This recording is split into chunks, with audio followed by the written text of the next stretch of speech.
Now it's time for today's perspective, and loneliness, doubt, exhaustion and the need to persevere and survive. Just some of the deep emotions experienced by my guest today. Orianne Aymard is a mountaineer, one of only a few French women who've managed to climb to the key peaks of Lhotse and its iconic neighbour Everest. Well, that despite having a stroke whilst in India in 2004 that temporarily put an end to her mountaineering expeditions. Well, her life as a mountaineer is now documented in two books, in fact. L'appel de Everest is one, and Au coeur de l'Everest is another as well. And there's a film of her as well. So just before we talk, let's watch the trailer for the film. It's in French, but it does show what can happen. Je m'appelle Orianne Aymard. J'ai un rêve depuis un voyage au Tibet à 23 ans. Là-bas, j'ai vu l'Everest pour la première fois. Et comme une évidence, je me suis dit, un jour, j'irai en haut.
La raison devrait me pousser à abandonner aujourd'hui.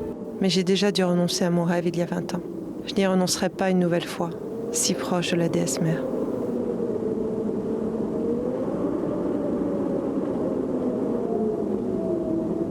And Orianne Aymard joins me now here on set. I mean, that film there just shows how dangerous it can be. Tell us what happened. Yeah, it can be quite dangerous to climb high mountains, you know, like Lhotse or Everest, but when I climbed Everest, it was in 2023, and what I feared the most happened. I got caught in a serac fall during the acclimatization phase. So while I was going down through the Khumbu icefall, which is a very dangerous place with many seracs, I don't know if you know what a serac is, but it's a huge block of ice.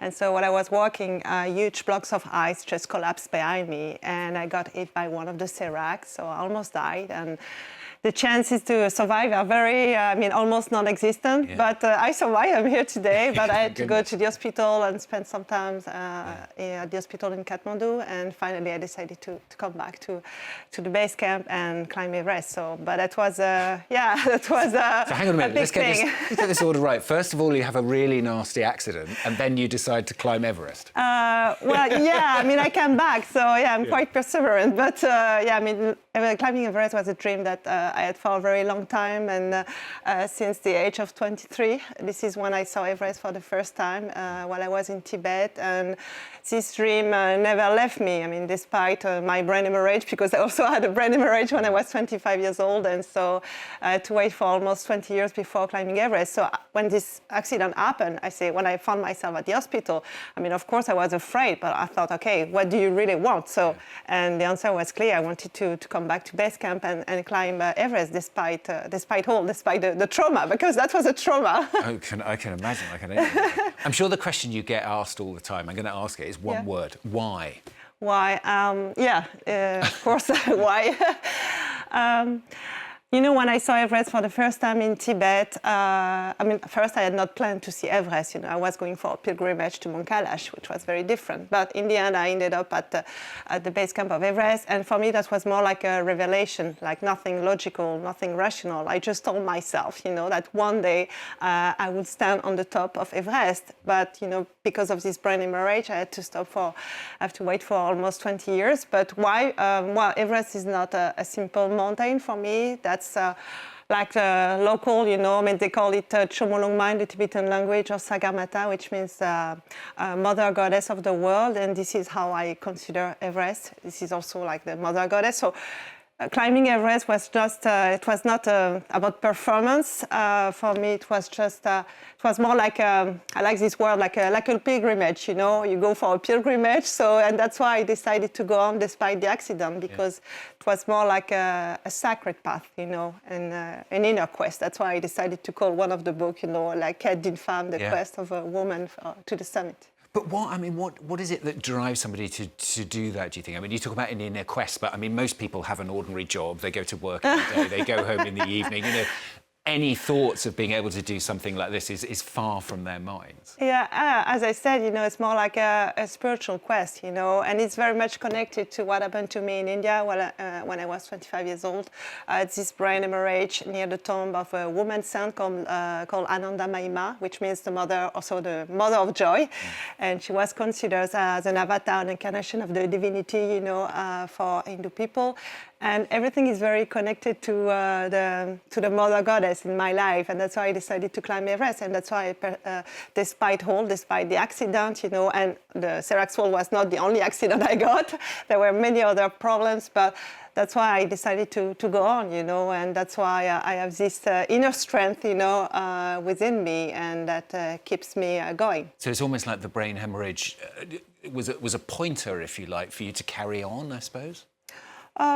Yes, I mean, it was, I don't really know, but this is how I don't really know, but this is the first thing, you know, the first big thing in my life, you know. After this, everything changed, but I had already decided to climb Everest before the brain hemorrhage, but well, after the brain hemorrhage, the doctor actually told me, in France, they told me that I had to stop going to high altitude, but of course, I listened to them, but I didn't tell myself, okay, I'm not going to follow what the doctors, you know, the neurosurgeon told me. But it's just, you know, that's why I waited for so much time, you know, before climbing Everest. But yeah, I mean, but this brain hemorrhage was a critical moment for me in my life. Well, what's incredible is that not only do you do that, but you also document it as well. These are the two books. Tell us what people will find in them. Tell us Yeah, why. I mean, the two books are quite different. I mean, Au coeur de l'Everest, to the art of the white one, to the art of Everest is about my ascent of Everest. So in 2023, so of course I'm talking about my accident, you know, the fears and the omnipresence of death, you know. So this is what it is about. And the other one, you know, L'appel de l'Everest, so the call of Everest. There will be actually an English version soon. And the call of Everest is about my ascent of Lhotse in 2019.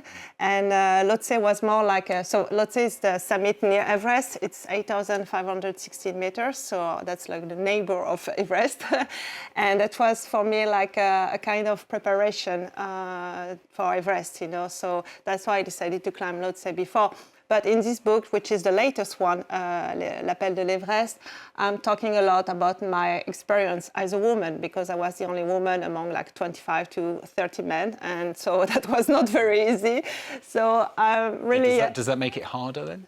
Yeah, much harder. Why? For me, that was the most difficult part of the expedition. Well, you know, I didn't know this world of high mountaineering, you know, but I discovered it through this experience. I mean, it doesn't happen like this all the time. And for Everest, for example, that was a very different experience, but there were also other women.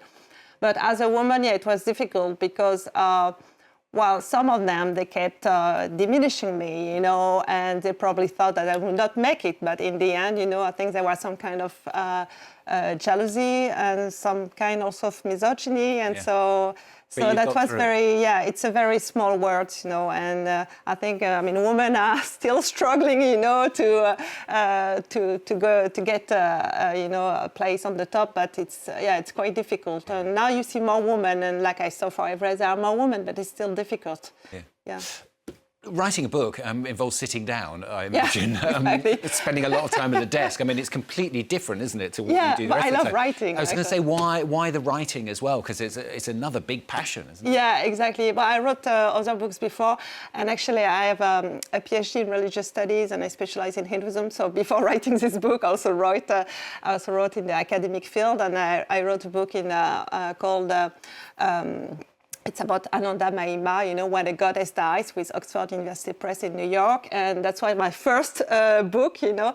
So, but these ones are very different. But I just love writing. I think it's important to share my story, because there are many things to say also about women, about resilience. So, and for me, I think it's also a kind of therapy, you know, especially, you know, when I came back from Everest, I was a little bit traumatized, you know, because of the Seracs fall, because of other things. Also, I broke my foot during the descent, and many things happened. So it's a kind of a kind of therapy, you know. It's important for me to write this down, so it helps me to understand, you know, what really happens. It's it's also Well, it's good to have it documented. As you say, the two books, Au coeur de l'Everest and L'Appel de l'Everest. One of them's going to be in English. Which one's the English one? The white one. The white one will be very soon on Amazon. Yeah. Okay. Well, perhaps you can come in and talk to us about it again once it's translated. Thank you. Yeah. Great to have you with us on the programme Thanks a lot. today. Thank you. Thanks very much for coming Thank in you. and talking to us here on France 24.